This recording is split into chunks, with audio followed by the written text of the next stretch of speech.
learning better and faster. Alan Turing's Nose, new story by Artology in mlearning.ai. Do you have the intuition to recognize what the artist's hands are doing and what is the result of the algorithm? A new tool is created to celebrate Alan's achievements for digital art. Alan Turing's Nose is a thermometer. It can measure the temperature of a work of art.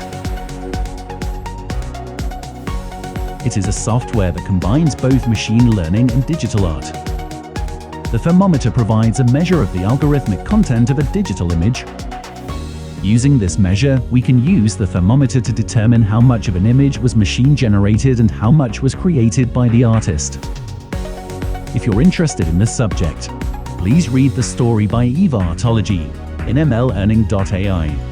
Being able to create amazing things has always been an important element for their creative process. The output of the algorithmic content is amazing.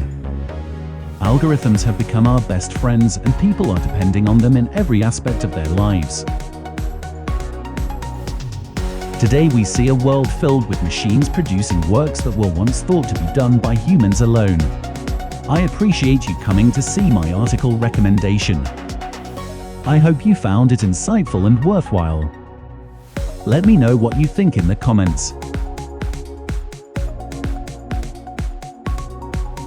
Feel free to follow mlearning.ai. State of the art in machine learning. See you soon.